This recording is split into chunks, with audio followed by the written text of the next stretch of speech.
자, 오늘 오전에 다 같이 읽으실 성경 말씀은 창세기 1장 1절에서 8절까지 말씀입니다. 창세기 1장 1절에서 8절까지 말씀.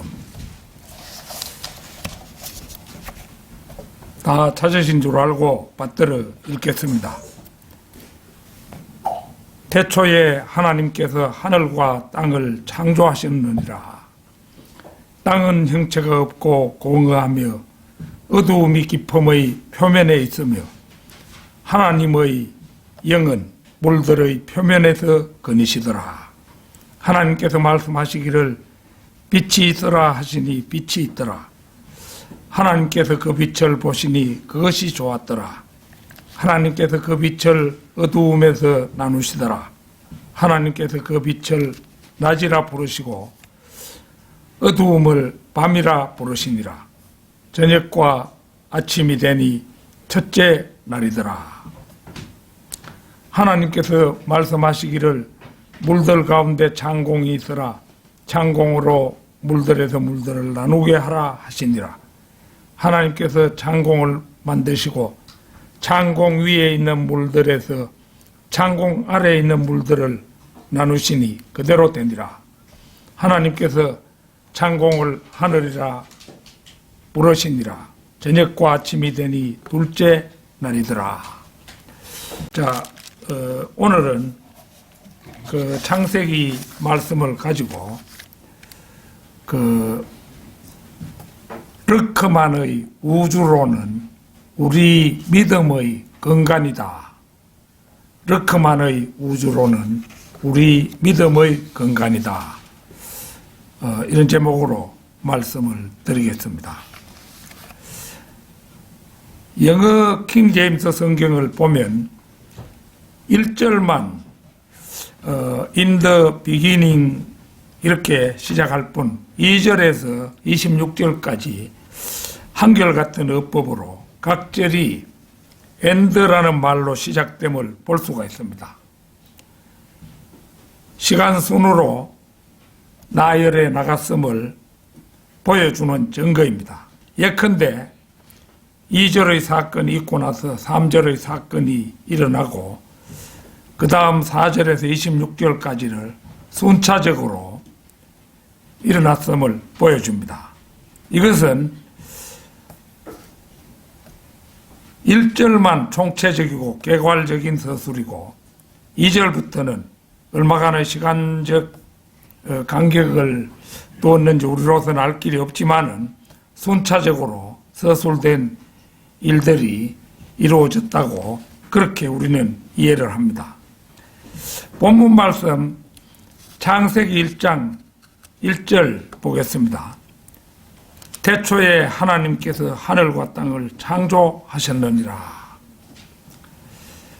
이 짧은 한 문장에서 태초에라는 시간, 하늘이라는 공간,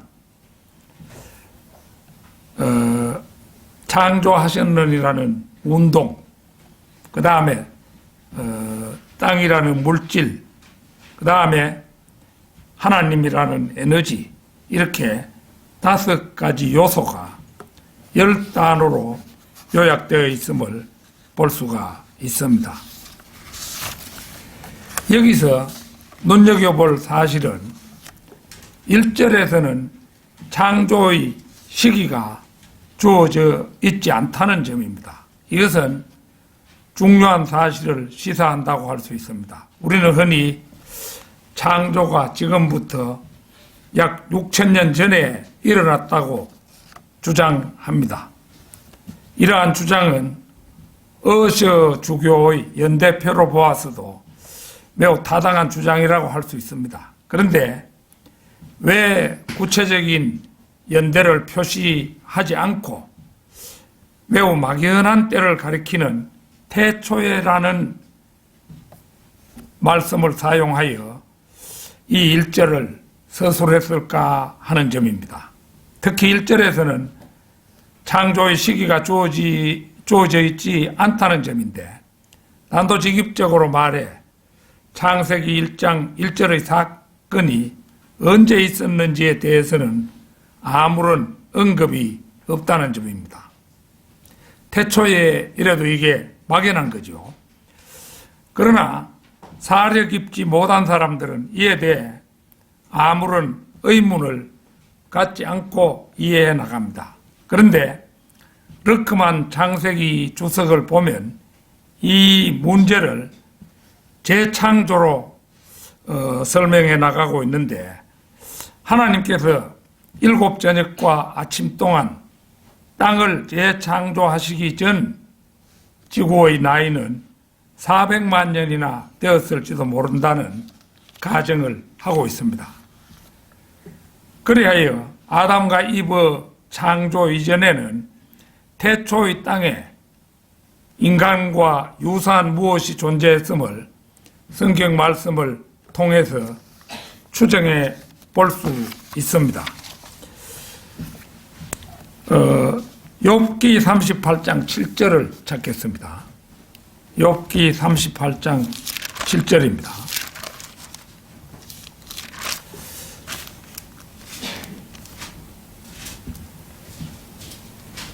언제 새벽별들이 함께 노래했으며 하나님의 아들들이 모두 기뻐서 소리쳤느냐. 여기서 새벽별들은 계시록 1장의 7 별들과 같은 별들로 하나님의 천사들이며, 이들은 창조의 아침에 합창단의 지휘자인 루시퍼의 지휘 아래 창조의 경위를 노래한 합창 단원이었던 것입니다. 그래서 지휘자인 5번째 그룹 루시퍼를 포함 하나님의 아들들인 천사들과 함께 아담과 이브가 창조되기 이전에 이미 존재하고 있었음을 알 수가 있습니다. 자, 오늘 본문 말씀 2절을 보겠습니다. 땅은 형체가 없고 공허하며 어두움이 깊음의 표면에 있으며 하나님의 영은 물들의 표면에서 거니시더라. 우리가 이 말씀을 보면 이미 큰 재앙이 한번 지나갔고 그런 후의 상태가 바로 이 말씀의 상태임을 알 수가 있습니다. 우리 하나님께서는 전지전능한 분이시기 때문에 한번 말씀하시면 완성된 사물이 존재하게 되는데, 이 2절 말씀을 보면은 땅은 형체가 없고 공허하며 이렇게 서술해 나가는 것을 보면은 그 신비스러운 느낌을 주고 있죠. 그래서 지금까지 많은 주석가들이 있었지만 그 어떤 사람도 풀지 못한 신비로운 사실이 이 서술 속에 숨어 있음을 보여줍니다. 예레미야 4장 23절 잠시 찾겠습니다. 예레미야 4장 23절.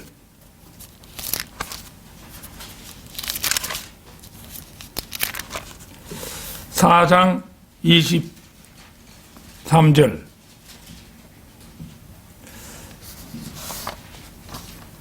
내가 땅을 보았더니 보라, 형체도 없고 공허하며 하늘에는 빛도 없더라. 여기를 보면 형체가 없고 공허하며 어두운 상태에서 지구가 거대한 깊음의 10년에 가라앉아 있으며 하늘들에는 빛도 없더라는 서술에서 보듯 캄캄한 어두움 속에 우주가 놓여 있고 오직 성령님만이 깊음의 수면을 거닐고 계심을 볼 수가 있습니다. 이사야 14장 17절도 한번 찾겠습니다. 이사야 14장 17절.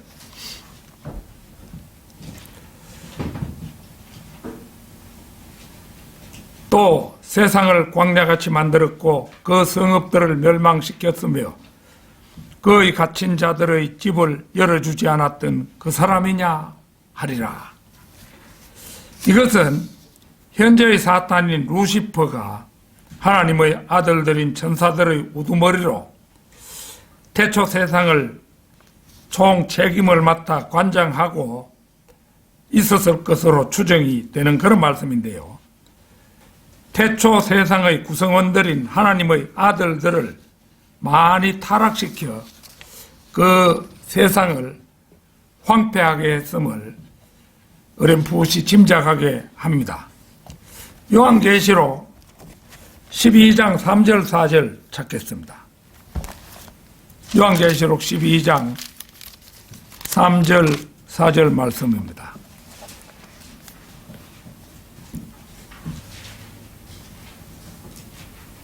하늘에 또 다른 이적이 나타났으니 보라, 커다란 붉은 용 한 마리가 있는데 7머리와 10뿔이 있고 그 머리들 위에는 7 왕관이 있더라.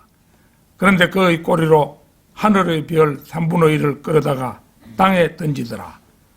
또 그 용이 그 아이가 태어나자마자 삼키려고 출산하려는 그 여인 앞에 서 있더라.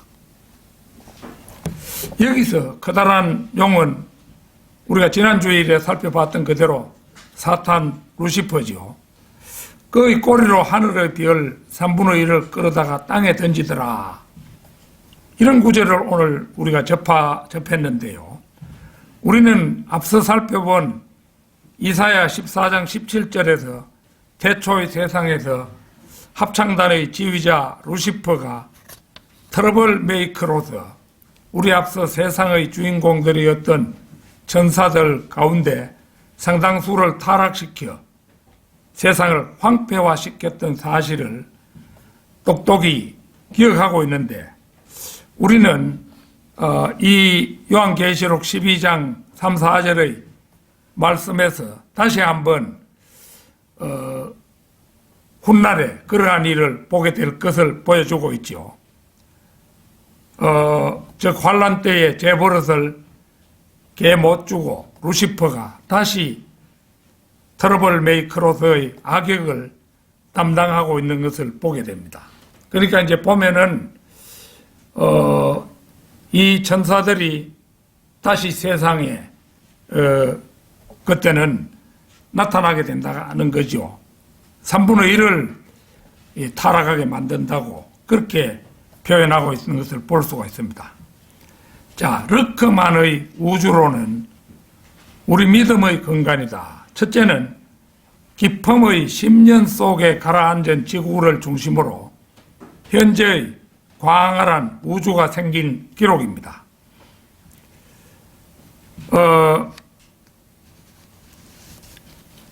오늘 창세기로 돌아가서요.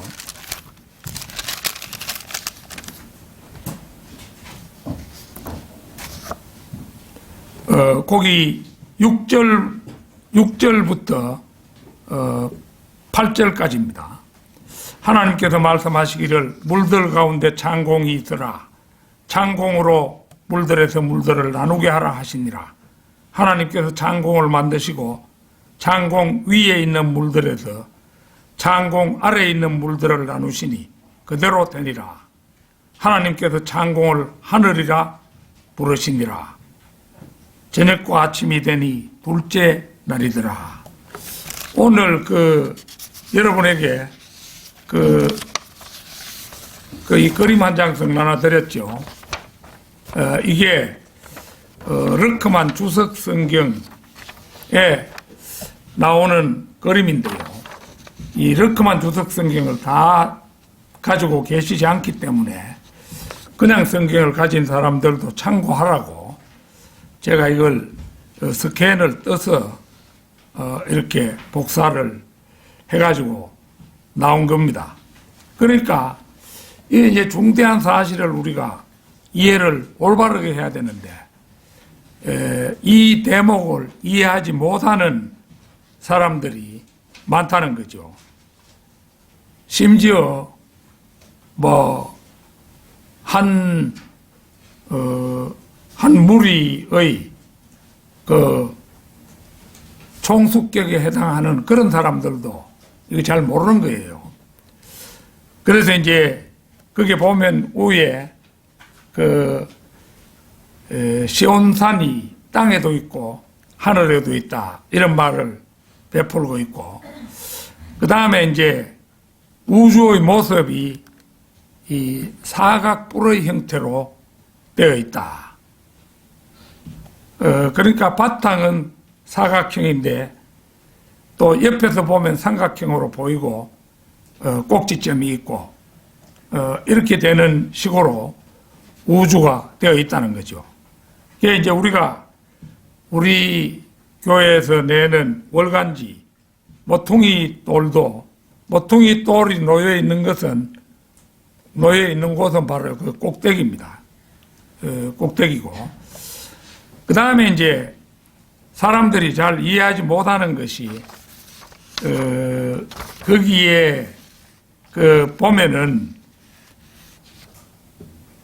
창공으로 물들에서 물들을 나누게 하라. 하나님께서 창공을 만드시고 창공 위에 있는 물들에서 창공 아래에 있는 물들을 나누시니 그대로 되니라. 요 창공 위에 있는 물들에서 창공 아래에 있는 물들을 나누시니 그대로 되니라. 요 구절을 대다수가 옳게 이해하지 못한다는 거죠. 그게 맨 아래에 있는 그림을 보면은 이제 원래 이 우주의 모양은 이 사각뿔의 모양으로 되어 있지만 요 옆에서 본 것을 그린 것인데 물이 위에도 있고 우주의 밑에 다시 물이 있죠. 그러니까 이제 창공 위에 있는 물들이 그 꼭지점 밑에 있는 물 거기고, 창공 아래에 있는 물들은 우주 밑에 있는 물입니다. 그러니까 창공 아래에 있는 물들을 뭐로 착각을 많이 하느냐 하면은 이 지구에 있는 바닷물 뭐 이런 걸로 착각을 하는 거예요. 그러니까 이 그림이 뚜렷이 보여주고 있잖아요.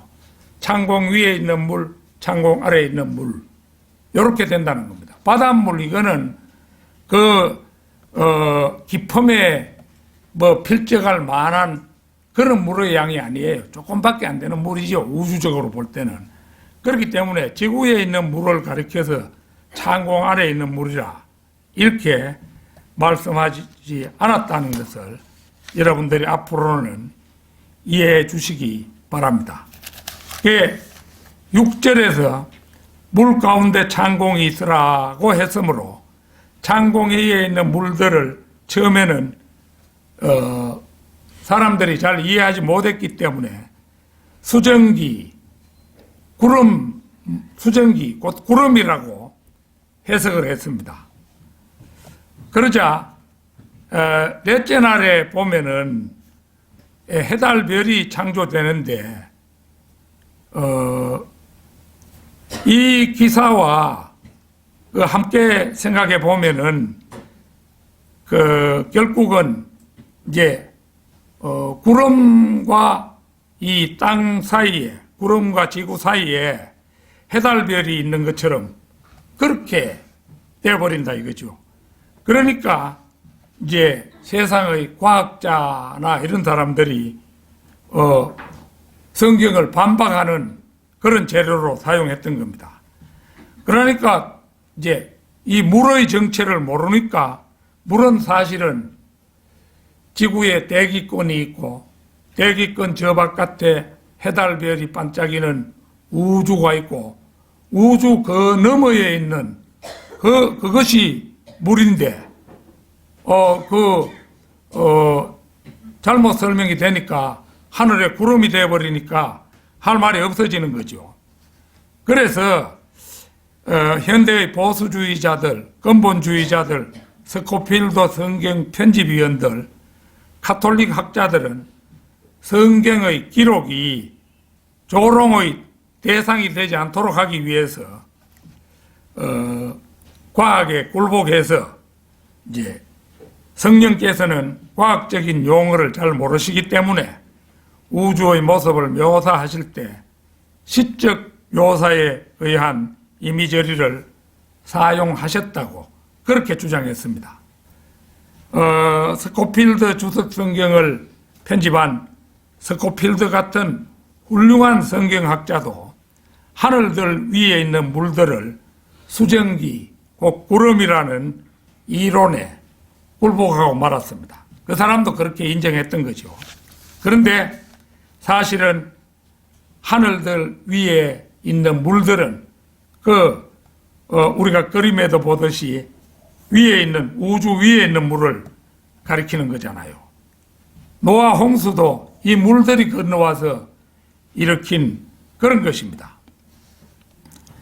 그렇다면 이제 미리 제가 공개는 했습니다만은 단도직입적으로 말해서 창세기 1장 2절에 나오는 기품이 곧 물입니다. 시편 148편 4절을 찾겠습니다.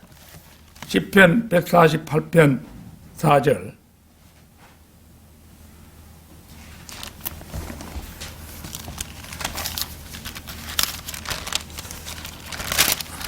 (148편) 4절. 너희 하늘들의 하늘들과 하늘들 위에 있는 너희 물들아 그를 찬양하라. 하늘들의 하늘들, 이거는 이제 그러니까 결국은 첫째 하늘, 둘째 하늘, 첫째 하늘은 대기권이고 둘째 하늘이 우주지요. 그 다음에 하늘들 위에 있는 너희 물들, 이게 이제 우리가 그림에서 보는 위에 있는 물이지 않습니까? 그러니까 이런 말씀을 찬찬히 들여다보면 물들이 곧 기품이요. 하나님의 보좌 쪽에서는 이 기품이 유리바다인 것을 알 수가 있죠. 절대 영도로 얼어있는 겁니다. 창공 위에 있는 물들, 하늘 위에 있는 것이 아니라, 이제 단수 하늘 위에 있는 것이 아니라 하늘들 위에 이 물이 있습니다. 물 가운데 나타난 창공은 현재의 우주입니다. 물들, 곧 기품은 우주를 담고 있는 그릇이며, 그릇은 용기지요. 그러니까 이제 우리가 태초부터 있는 말씀, 그 표지화, 그 다음에 이제 우리가 창간호, 모퉁이들 창간호에 이 그림을 다시 내놨었죠. 이 그림이 이제 그걸 잘 보여주고 있는 건데요. 우주를 담고 있는, 물이 우주를 담고 있는 그릇이 되어 있어요.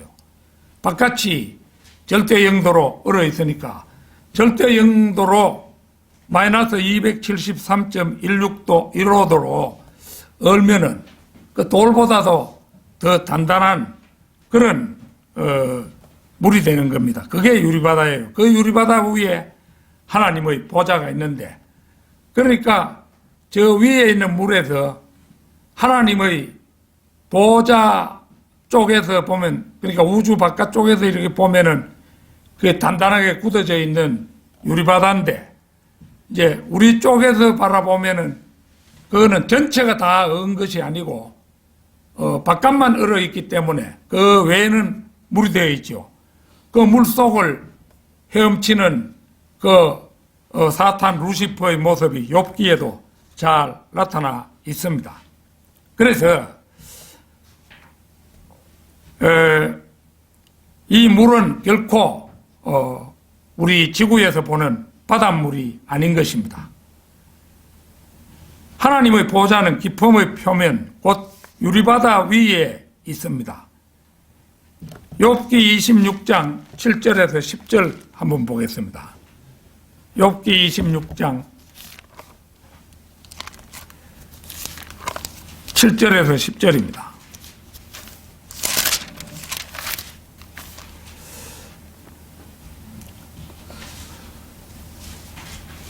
그는 북쪽을 빈자리에 펼치시고 땅을 허공에 매다시는도다.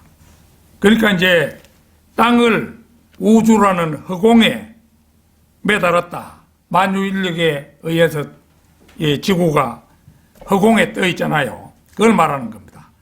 그는 물들을 그의 짙은 구름 속에 싸매시나 요 물들이 기품이지요. 구름이 물들 밑에서 찢어지지 아니하는도다. 그는 그의 보좌의 정면을 가리시고 그 위에 그의 구름을 펼치시는도다. 그가 그 물들을 경계로 두르시니 낮과 밤이 끝나는 곳까지라. 이게 이제 기품이 우주 전체를 감싸고 있으니까, 그릇이 되어 있으니까 이 낮과 밤이 그 안에서만 낮과 밤이 있다는 거예요. 낮과 밤이 뭡니까? 시간 아닙니까? 시간이 우주 안에만 존재한다는 것을 보여주고 있는 것이죠. 북쪽은 별도 없이 쫙 펼쳐져 있습니다. 저는 언제든가 이 텅 빈 허공을 우리가 휴거될 때 셋째 하늘로 가는 우주의 하이웨이라고 이 허공을 명명한 적이 있습니다.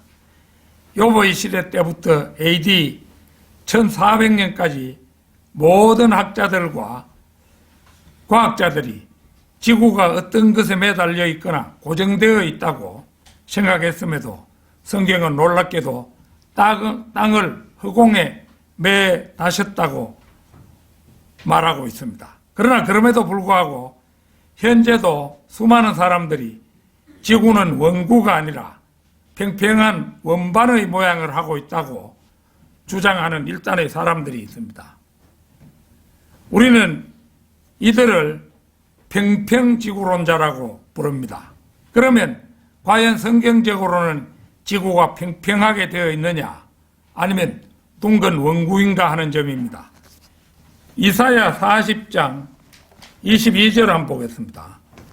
이사야 40장 22절.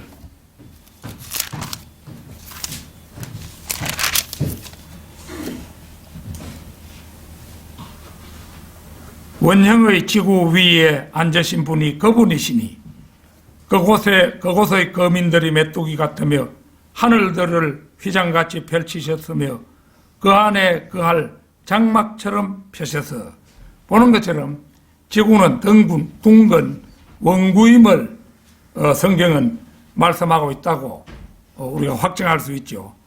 사람들이 평평지구론이니 그런 헛소리를 할 때 우리는 그 말에 현혹되지 않아야 합니다. 그는 물들을 그의 깊은 구름 속에 싸매시나, 이게 욥기장 우리가 읽어본 거기에 나온 말씀이지요. 구름이 물들 밑에서 찢어지지 아니하는도다. 이 물들은 우리 머리 위를 떠다니는 구름이 아니라 그 유명한 먼지 구름, 곧 먼지 성운과 마젤란 구름, 우리가 사는 은하, 외부의 은하를 가리킵니다. 그 물들을 경계로 두르시니 낮과 밤이 끝나는 곳까지라. 낮과 밤이 끝나는 곳은 시간이 끝나는 곳으로 우주의 경계입니다. 하나님의 보좌는 얼어붙은 유리바다 위에 놓여 있으며 아무리 고성능의 망원경으로도 그것은 볼 수가 없습니다.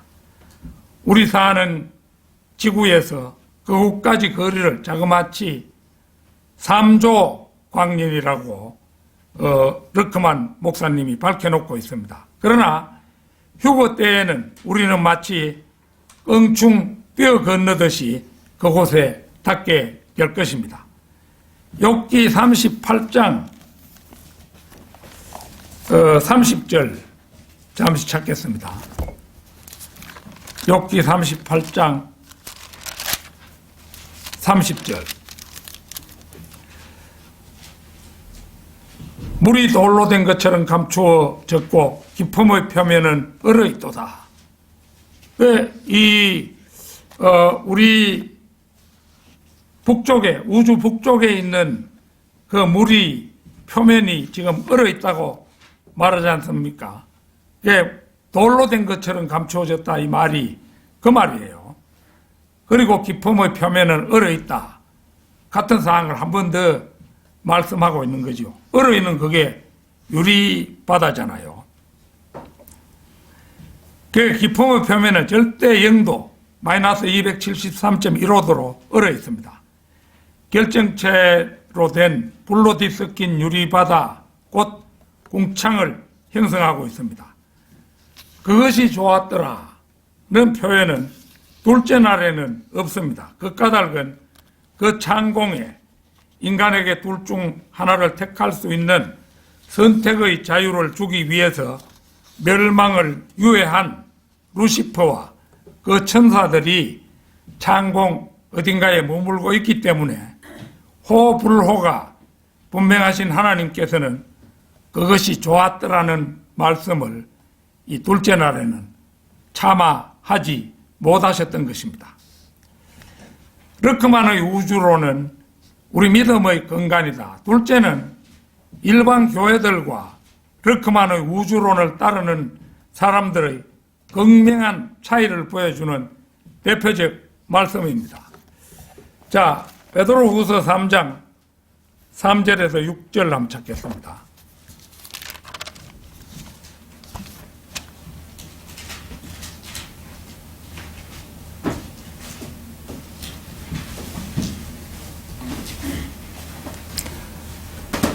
먼저 알 것은 이것이니 마지막 날들에 조롱하는 자들이 와서 그들의 정욕대로 행하며 말하기를 그가 온다는 약속이 어디 있느냐. 그는 우리 주님을 가리킨 말이죠. 조상들이 잠든 이래로 만물은 창조의 시작부터 그대로 있다 하리니 이는 그들이 이것을 고의로 잊으려 함이라. 즉 하나님의 말씀에 의해 하늘들이 옛적부터 있었다는 것과 땅도 물에서 나왔고 물 안에 있었다는 것이니 이로써 이전에 있던 세상은 물이 범람해서 멸망하였느니라. 우리가 먼저 알 일은 이 일련의 말씀을 두고 일반 교회들이 이제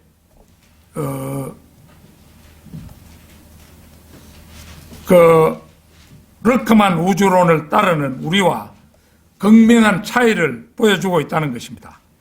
일반 교회들은 대홍수가 딱 한 번만 있었다고 주장하는데 우리 르크만 주의를 따르는 사람들은 두 번의 대홍수가 있었다고 주장한다는 것입니다. 즉 창세기 1장 2절의 전 우주적 홍수와 창세기 6장에서 6장에서 8장까지 쭉 서술된 그 지구에 국한된 노아 홍수가 그것입니다. 그러니까 창세기 1장 2절의 대홍수, 이건 전 우주적인 홍수이고, 그 다음에 창세기 6장에서 8장 사이에 나오는 그 홍수는 노아의 홍수로 지구에 국한된 홍수에 해당합니다. 성경은 세상의 하늘과 땅을 언급합니다. 창세기 1장 1절에서의 하늘과 땅이 그 하나이고 창세기 1장 4절에서 20절에서 언급되는 현재의 하늘들과 땅이 또 하나이며 베드로후서 3장 13절과 요한계시록 21장 22절에서 언급하는 새로운 하늘과 땅이 또 있게 될 것입니다. 조상들이 잠든 이래로 만물은 창조의 시작부터 그대로 있다. 요거 이제 베드로 후서 3장 4절이죠. 이 말은, 이 사람들의 말은 거짓말입니다. 창세기 1장 1절에서 창조된 원래의 하늘은 깊음 속에 가라앉고 말았습니다. 이는 그들이 이것을 고의로 잊으려 함이라. 즉 하나님의 말씀에 의해 하늘들이 옛적부터 있었다는 것과 땅도 물에서 나왔고 물 안에 있었다는 것이니 요 5절인데요. 이 구절은 창세기 6장이 아니라 창세기 1장 2절의 상황에 대한 언급입니다. 물론 물은 노아 홍수 때의 물이 아니라 창세기 1장 2절의 깊음을 말합니다. 땅은 형체가 없고 공허하며 어두움이 깊음의 표면에 있으며 하나님의 영은 물들의 표면에서 거니시더라. 이렇게 창세기 1장 2절은 서술하고 있지요. 이 깊음은 유리바다로 일컬어지는 우주 자체를 담고 있는 거대한 그릇을 말합니다. 창세기 1장 1절에서 최초로 창조되었던 원래의 지구는 창세기 1장 2절의 대재앙 때에 거대한 깊음의 물속에 잠겨버렸다가 창세기 1장 3절 이후에 그 물에서 다시 나와 현재의 위치로 옮겨졌습니다. 따라서 현재의 지구는 천문학적 위치로 볼 때 최초의 위치와는 다른 위치에 놓이게 되었습니다. 그러니까 우리가 이제 아까 창세기 1장 6절에서 8절 그 사이에서 우주가 생겨나는 거잖아요. 현재의 지구 위에는 대기층이라고 불리는 지구의 하늘이 있고 대기층 바깥에 우주 공간이라고 불리는 하늘이 있으며 또 그 너머에 하나님께서 계시는 셋째 하늘이 있습니다. 바로 그래서 창세기 1장 1절의 하늘은 현재는 하늘들입니다. 하나님께서는 창세기 1장 6, 7절에서 창공을 만드셨고 이 창공으로 물들에서 물들을 나누셨으며 창공 위의 물들에서 창공 아래에 있는 물들에서 창공 아래에 있는 물들에서 창공 위에 있는 물들에서 창공 아래에 있는 물들로 나누셨습니다. 말하자면 둘째 하늘 위와 아래에 물이 있는 것입니다. 오늘 도표 나눠준 것 중에서 우주의 아래쪽과 위쪽에 물이 있지 않습니까?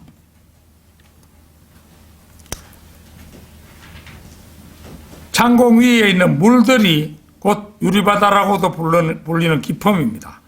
창공은 해와 달과 별들과 은하계들을 내포하고 있는 거대한 우주 공간입니다. 하나님의 보좌는 깊음의 표면 위에 있습니다. 이 깊음의 표면 위에는 원래 어두움이 있었습니다. 창세기 1장 2절에 보면은 그 어두움을 말하고 있죠. 창세기 1장 2절에 보면은 어두움이 깊음의 표면에 있으며 이렇게 말했잖아요. 그러니까 이제 그 깊음의 표면 위에는 원래 어두움이 있었습니다. 하나님께서는 또 빛을 창조하시고 그 빛을 어두움에서 나누셨습니다. 3절 4절에서 그렇게 했죠. 그리하여 어두움은 빛에서 분리되어 깊음의 표면 아래로 내려갔고 빛은 깊음의 표면 위에 거하도록 나뉘게 되었습니다. 우주 공간은 그래서 암흑세계입니다. 사탄은 이사야 14장과 에스겔 28장 및 욥기 38장 등에서 셋째 하늘에서 쫓겨나 창공 아래의 물속 어두움에 갇히게 되었던 것입니다. 제가 이 설교를 준비하면서 여러 사람들의 우주론을 좀 참고해 보았습니다. 그러나 그들은 겉으로는 짐짓 러커만의 우주론에 도전하여 제 나름의 설명들을 하고 있었으나 스스로 자기 모순에 빠져 허우적거리는 모습이 가관이었습니다. 진화론자들은 창세기 1장 2절에서 지구 대격변뿐 아니라 명백한 역사적 사실들과 기록들 내지 과학적 연구로 입증되고 있는 창세기 6, 7장의 노아의 홍수까지도 부인하지 않으면 안 될 처지에 놓였습니다. 창세기 7장을 보면 노아의 생이 600세 되던 해 둘째 달, 그 달 17일 그날에 모든 큰 기품의 샘들이 터지고 하늘의 창들이 열렸으니 비가 땅에 40일 낮과 40일 밤을 내렸더라. 이렇게 말씀하고 있습니다. 비가 쏟아져서 지상의 에베레스트산 정상까지 완전히 물로 덮여서 지상의 모든 숨쉬는 생명들을 썰어버리려면 40일 동안 밤낮을 가리지 않고 하루 240m 이상으로 쏟아지되 시간당 10m 이상씩 퍼부어 되어야 하는데, 이렇게 되었을 때 지면을 뒤덮은 물은 그 중량이 4천억 톤 곱하기 10억 배나 된다고 합니다. 이렇게 볼 때 기품의 샘들은 도저히 지구 자체가 갖고 있는 대기 중의 구름이나 땅 밑에서 솟구쳐 오른 물일 수가 없습니다. 이 기품은 앞에서 살펴본 바와 같이 창세기 1장에서 언급된 지구 밖의 그 기품입니다. 어디까지나 표면이 얼어있는 그 유리바다로부터 건너온 물이 분명합니다. 이 바다의 물은 지구 정도가 아니라 태양계 전체를 40일 만에 뒤덮을 만한 그러한 엄청난 물입니다. 바로 그래서 바울은 에베소서 3장 18절에서 모든 성도들과 함께 그 너비와 깊이와 길이와 깊이와 높이가 얼마인가를 깨달을 수 있게 해주시며 이렇게 말했던 것입니다. 너비와 길이와 깊이와 높이, 이게 사각뿔로 된 우주를 말하는 것이잖아요.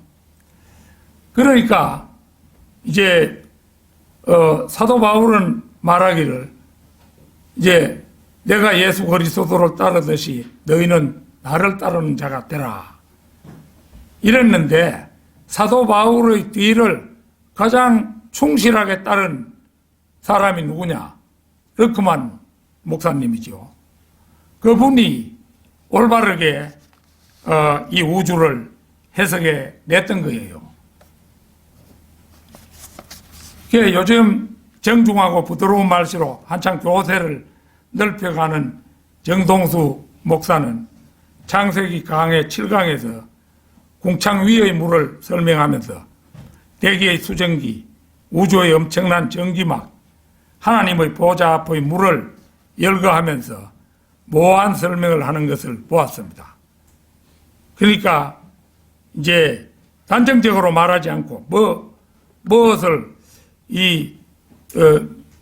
궁창 위의 물이 뭐냐 딱 잘라서 말해야 될 텐데, 대기 중의 수증기, 우주의 엄청난 전기막, 하나님의 보좌 앞의 물, 세 가지를 열거해가지고 애매모호하게 설명을 해나가는 것을 보았습니다. 우리가 볼 때는 하나님의 보좌 앞의 물이 분명하잖아요. 그게 이제 창세기 6장에서 7장에 걸쳐 있는 노아 홍수 때의 그 물이 된 것이, 물이 건너온 것이지 않습니까? 또 그는 창세기 강의 24강에서도 큰 기품의 샘들이 터지고 이걸 가지고 지하수와 하늘의 물이 홍수를 일으켰다고 설명했는데, 이것은 성령의 조명이 아닌 인간의 생각임은 두말할 나위가 없습니다. 큰 기품의 샘은 지구의 그 지하수고, 그 다음에 하늘의 창들이 열려서 내려온 물은 하늘에서 건너온 물이다.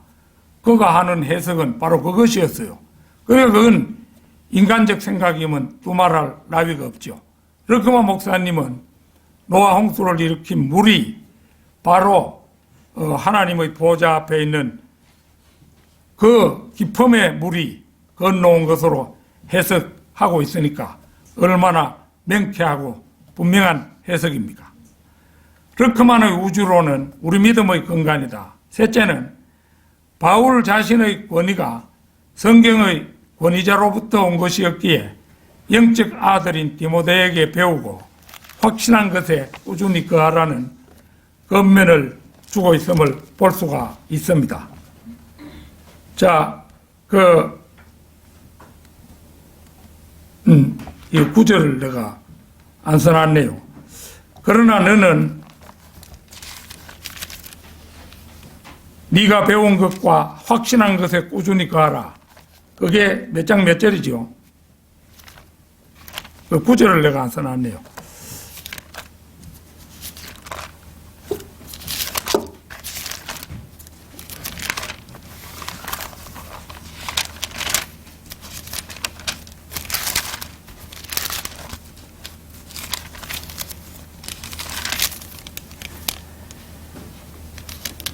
디모데후서 3장 14절.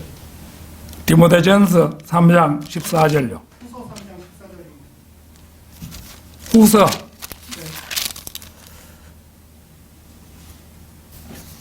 예, 내가 이걸 그냥 인용하면서 그 구절 쓰는 것을 깜빡했네요. 자,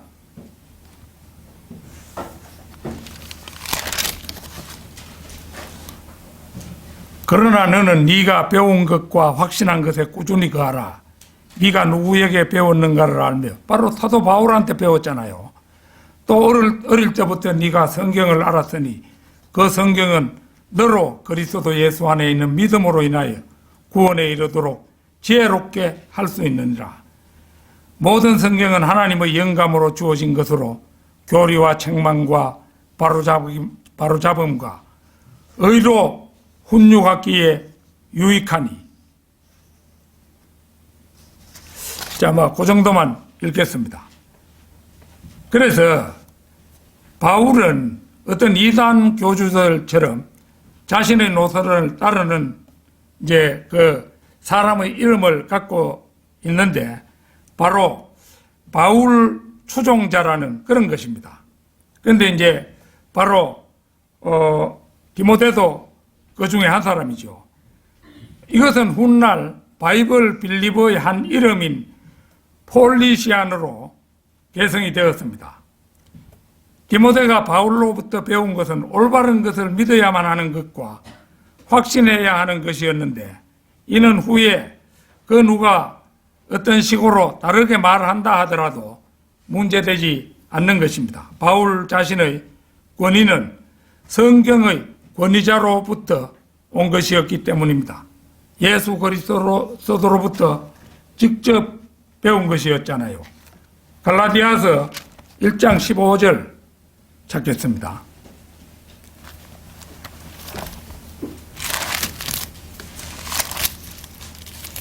(1장 15절)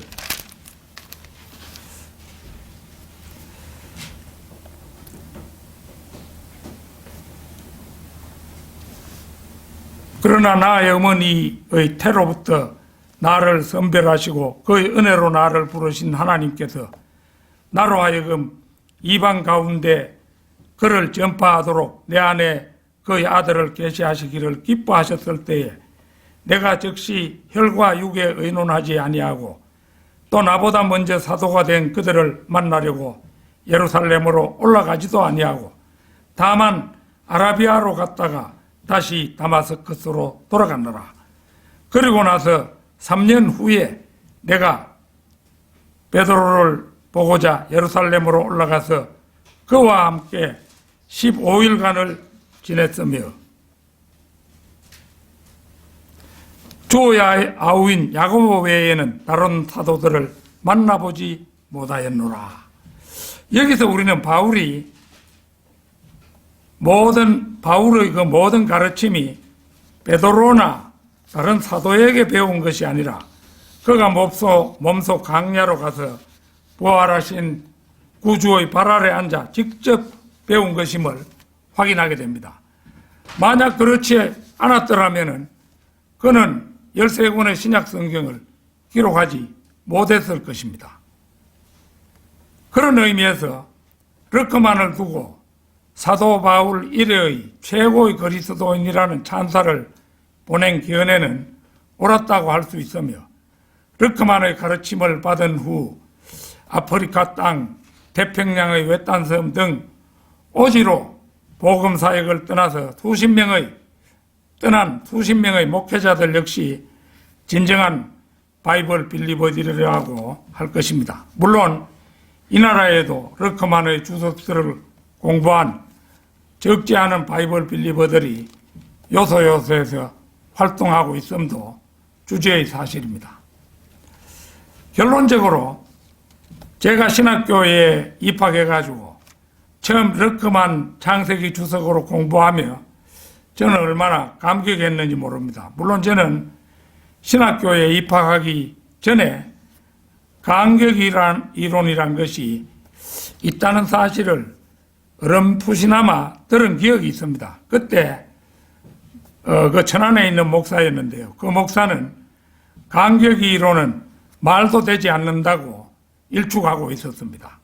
그런데 신학교에 입학하고 나서 직접 강의 시간에 들어보니까 이것이야말로 참 진리라는 사실을 확인하고는 몇 번이고 그랬구나, 정말 그랬구나 하고 이내 감격했던 일이 지금도 기억에 생생합니다. 현재 제가 믿는 우주론은 물론 르크만의 창세기 주석을 비롯하여 르크만 욥기 주석, 르크만 요한계시록 주석, 르크만 베드로전서 주석 등 베드로전후서 주석 등이 일관되게 설명하고 있는 그것입니다.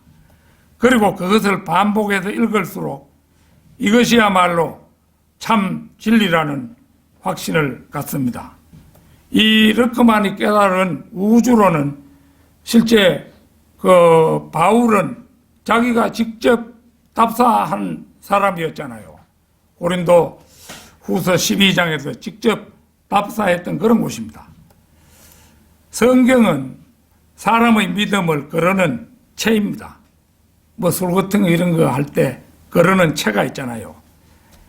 개역 성경으로 구원받았던 킹 제임스 성경 검정역으로 구원받았던 한글 킹 제임스 성경으로 구원받았다면 모두 하늘나라에 들어갈 것은 분명합니다. 그러나 참 진리인 한글 킹 제임스 성경과 르크만 주석서로 공부한 사람들이야말로 바이블 빌리버들의 금같은 믿음이라고 저는 믿습니다.